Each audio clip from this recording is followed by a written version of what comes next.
So Rishikesh, what do you think? Does the Indians are getting influenced by the international musicians, their trends and fashion? Yes, like अभी देखा जाए तो Indians are getting influenced by hairstyles, like international hairstyles. If you see the new trend coming, buzz cut, bro, that's Western musician artist. Like कौन करता है ऐसा Western में? Eminem.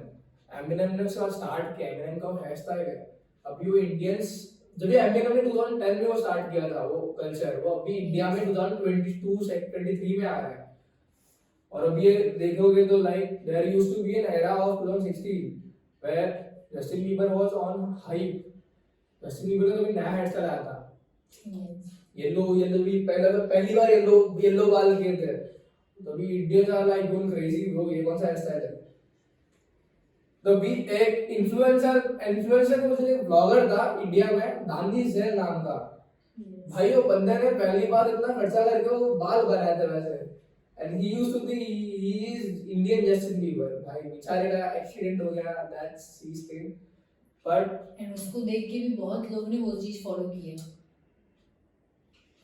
हाँ हम लोगों को छपा हाँ लाइक क्या बोल सकते हो उनके बारे में, पर इन्फ्लुएंस है. और इफ यू सी लाइक कपड़े के बारे में, कपड़े में पहले एक ऐसा ट्रेंड था कि Indian people used to wear normal short और पैंट. कभी इंटरनेशनल म्यूजिशियन जैसे कि जस्टिन बीबर का एग्जांपल ले लो, उसने बीच में ट्रेंड लाया कि जिपर और अंदर T shirt, white T shirt और black zipper. Most of the Indians लोग कल्चर वो जो फैशन है अपने इसमें अडॉप्ट किया कि भाई मेरे को भी ऐसा दिखना है तो मैं tone jeans, white T shirt और उसके ऊपर ब्लैक जिपर ही पहनूंगा. ऐसे कि वुमेन्स में भी बहुत सारे आर्टिस्ट जैसे कि सरीना वुमेन भी कभी कुछ अलग करती थी, वुमेन्स ने भी उसको एक खुद के लिए अडॉप्ट किया. Yes. So, do you think any cultural impact on? Culture देखा गया तो like international artist are getting influence by Indian culture. Like अभी तुम देखोगे कि कोई भी आर्टिस्ट इंडिया में आ रहा है ना, वो इंडियन कल्चर से बहुत ये हो रहा है. मतलब they want to be learn about, मतलब उनको समझना है इंडियन कल्चर क्या है, इंडियन म्यूजिक क्या है.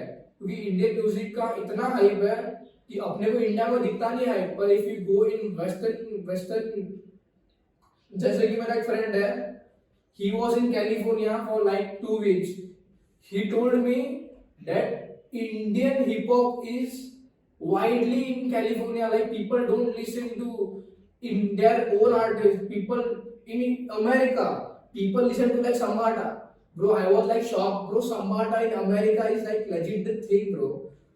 Like मैंने people भी listening Pinnack in my US, bro. Like मैंने भी हमारा सुना था कि वहाँ पे एक कॉन्सर्ट था, वहाँ पे सॉन्ग बजा रहे थे लॉलीपॉप और लोग डांस कर रहे थे इस सॉन्ग पे. हाँ भोजपुरी सॉन्ग जो है. हाँ, क्योंकि कैसा है पता है क्या, इंडियंस वाइडली स्प्रेड है पूरे यूएस वरना इंटरनेशनल में.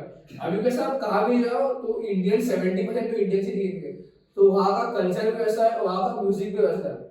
अभी काफी सारे रेस्टोरेंट्स हैं स्पेन में, यूरोप में, फ्रांस में, यूएस में. उसमें कैसा है कि इंडियन रेस्टोरेंट में सिर्फ इंडियन क्लासिक ही बचता है. और लोगों को पसंद आता है कि इंडियन मेलोडी सुनने के लिए वहां पे. जैसे कि लता मंगेशकर जी का गाना एक स्पेन में रेस्टोरेंट है अन्नपूर्णा करके स्पेन में, उसमें लता मंगेशकर जी का गाना बजता है अभी भी. People do love to listen it. So why Punjabi artists are getting more famous in Western and why our Indian classic are not that much famous? अभी पंजाबी आर्टिस्ट का कैसा है कि उनका टोन है ना is match to hip hop. Yes. अभी अब देखो सिद्धू मूसेवाला लाइक इंडिया से ही ये हुआ है, पर उनका जो टोन था ना वो हिप हॉप से एकदम मैच करता था. अभी अब पंजाबी लैंग्वेज ही ऐसा है कि जो हिप हॉप के लिए बैठ जाता है. अभी अब कौन सा मराठी सॉन्ग्स अभी अभी आना चालू है. पहले मराठी आर्टिस्ट नहीं थे, पहले पंजाबी आर्टिस्ट ही थे. तो पहले सबसे पहला किसने इसने इन्फ्लुएंस किसने किया, स्टार्टिंग हनी सिंह से हुआ है. Honey Singh was the first person to perform internationally in the world. Yes. अभी उसका पहला गाना कौन सा था, ब्राउन कौन सा, ब्लू आई ना, ब्लू आई से तो फेमस हुआ. हाँ, viewers. ब्लू वॉइस में भाई वो बंदे ने क्या पंजाबी में लिरिक्स गाया, और ऑब्वियसली उसके वजह से हाइप चालू हुआ। फिर देन सिद्धू मूसेवाला, अभी फिर तो अभी तो कितने आर्टिस्ट है, जैसे कि शुभ, दिलजीत है, और एपी है, चिन्ना खादौन है। तो और देखने गया तो अभी लास्ट ईयर एक इवेंट हुआ था, लास्ट 21 में 22 में, Coachella. Coachella is like the biggest international music festival in America. भाई वहां पे दिलजीत दोसांझ परफॉर्म कर रहा है first. It's such a great thing for India to spreading our Indian culture in US and performing at fucking stage is such a big thing for India. Some proud moment for India. Yeah.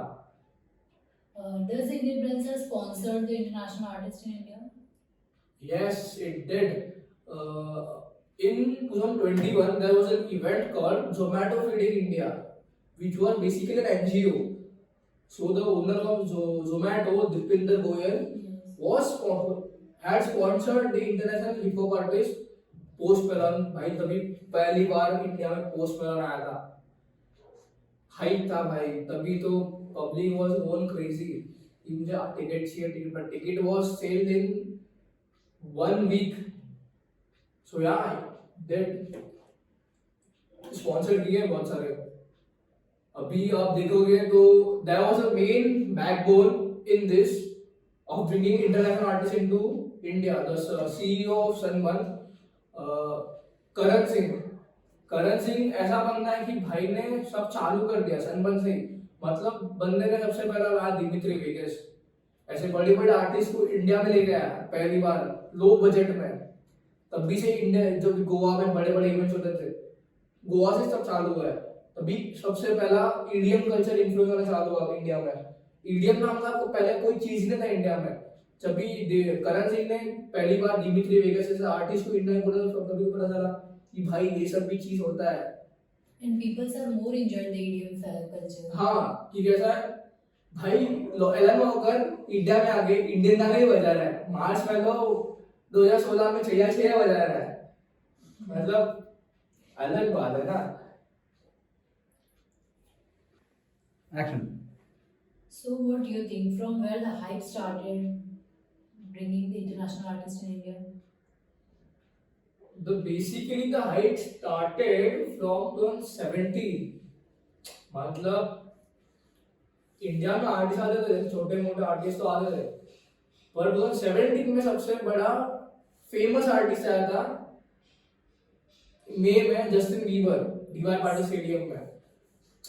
तभी से hype start हुआ कि बड़े बड़े artist का आना। तभी बाद में फिर कोल्ड प्ले, हेलसी भी आई थी, एड शेरन, ऐसे बड़े बड़े आर्टिस्ट आ रहे थे इंडिया में। सो तभी से हाइप स्टार्ट हुआ, और अभी तो आते रहते हैं। लाइक इफ यू सी, साल में मिनिमम 15-20 आर्टिस्ट तो इंटरनेशनल रहते हैं। अभी एक रिसेंट इवेंट हुआ था आईआईटी बॉम्बे में, मूडी को में they called pink sweats, which is an international artist in college festival. Like it's not possible to bring in such a big artist into the college festival, but they did. So if you see, like Indians का भी influence है कि वो लोग भी ला सकते हैं international artist को इंडिया में। Yes, of course. So आप क्या बोलना चाहोगे अपकमिंग इवेंट्स के बारे में? Upcoming events, like if you see now, मार्च में लोलापालोजा हो रहा है, उसी के साथ साथ एड शेरन भी इंडिया में आ रहा है। सो मार्च में 2 बिगेस्ट इवेंट्स होने वाले हैं। हेलसी जैसे कि बिग आर्टिस्ट है, हेलसी वैसे सब बड़े बड़े आर्टिस्ट इंडिया में आ रहे हैं। सो या it's a good thing for India. Like यहाँ से भी कोई, मैं चाहता हूँ कि इंडिया से भी कोई इंटरनेशनल आर्टिस्ट बने। हरी सिंह थे, पर ही वाजंट दैट फेमस कि जो वो लेवल पर ही, तो मेरे को लगता है कि कोई इंडियन आर्टिस्ट वो लेवल अचीव करे। Action. So what do you think, the Desi hip hops are spreading across the globe? Yes. Have you listened to Divine? Yes. So he was called at the event called Grammy. Grammy is an event everyone dies for. Like वो award सबको चाहिए, singers के लिए तो वो award मतलब वो लोग का ड्रीम है वो award. And Indian artist are getting called for Grammy is like such a big thing in India. अभी आप देखोगे कि कृष्णा ऐसा बड़ा आर्टिस्ट डॉलर साइन जिसका वो मैनेजिंग टीम है, उसके मैनेजर इंटरनेशनल है. मतलब उसका एक मैनेजर एक इंडियन है और एक मैनेजर इंटरनेशनल है. सो या इंडियन लोग का हाइप हो रहा है. अभी डिवाइन का भी आप देखोगे तो लास्ट ईयर उसने एक एल्बम रिलीज किया था गुनहगार. वो एल्बम में उसने नैब और अरमानी भाई जैसे इंटरनेशनल आर्टिस्ट का फीचर किया है. सो या इंटरनेशनल आर्टिस्ट देसी hip hop is getting influenced by international artist. Okay, thank you so much Rishikesh for coming and आपने इतना सारा नॉलेज शेयर किया. मुझे भी बहुत कुछ नॉलेज जानने मिला. So thank you so much. या प्लेजर.